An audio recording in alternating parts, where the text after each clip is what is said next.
Washington County Road will remain shut down overnight while crews clean up a big mess. And right now, here's a look at what caused that mess. Massive boulders crashed down onto this road in Fort Anne around 9 o'clock this morning. For a time, there was concern that a vehicle might have been trapped underneath it all. Now, this whole thing happened along Route 4 in Fort Anne near Route 22. Residents in that area tell us it was an accident waiting to happen. Investigators and emergency management just wrapped up a news conference a short time ago. Our Jennifer Lewke was there, and she joins us live now from Fort Anne with more on what came out of that press conference. Jen? Good evening, Liz. I'm here on Route 4 in Fort Anne, and you can see behind me the cleanup is well underway, and it will be for some time. They are not expecting this road to be reopened until at least tomorrow night, but maybe even the day after. This is a massive undertaking. And like you mentioned, folks who live in this area say there have been some rock slides in the area over the last few years, but nothing like this. Wayne Spalding lives less than a mile from where the rock slide happened. Every time I drove past that area, I was nervous. And I've driven past that area many, many times in the last 35 years. Turns out that always nervous feeling was justified. The way the rocks hung out toward the road, it just didn't look like it was safe and that the rocks were very stable.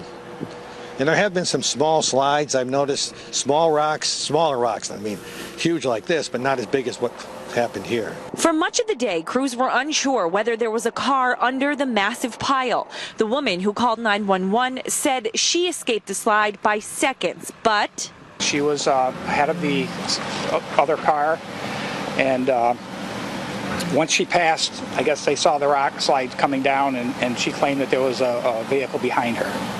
And again, we have not confirmed that. Police brought in a helicopter with thermal imaging technology. Fire crews look for any sign of wreckage, the smell of gas or antifreeze. But thankfully, there was no car beneath the boulders. Turns out the driver had stopped in time and turned around. She called police midday after hearing they may have been looking for her. So now the focus turns to the cleanup. Initially, there were some of us thought that they're so large that they may have to be blasted, but he says no, that's all shelf rock, so he can come in with big jackhammers of some sort and start chopping this stuff up. There'll be huge pieces that they'll be hauling out of here.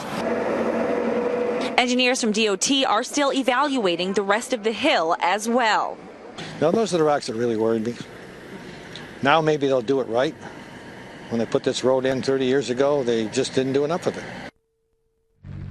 Now, we did have many questions for the DOT. They were not available to answer those questions today. DOT engineers and geologists were here all day, like I said, examining the hill, the mountain behind us, and seeing structurally if there is any more immediate danger. Right now, they do not know what caused this.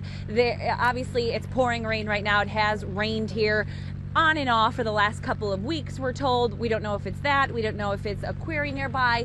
Either way, the investigation is continuing, Liz. Yeah, Jen, when we talked at noontime today, there was a lot of energy being expended looking for that SUV. Tell us more about that now that we know apparently it wasn't trapped under the rubble. Yeah, Liz, like you heard in that piece, the woman who initially called 911, she said there was a black SUV behind her. She never saw it come through on the other side. And as it turns out, the driver of that SUV was able to stop in time before the majority of the rocks came crashing down the hill. She was able to back up over some of the smaller portions of that, turn around and go back. And she actually, after, all of the news crews have been here all day, saw our noon live hits and said, I think that's me, called police, and they actually went over, talked to her, said there was a little bit of damage on her car, but she was safe, and apparently just hadn't called 911 herself, but had got away safe from the scene. So they're going to be here, Liz, for quite some time. You can see there's a truck passing me now. They've been in and out of here. They have to use jackhammers to break up these huge, huge boulders, and that's going to take some time. They also think the road underneath is probably damaged as well.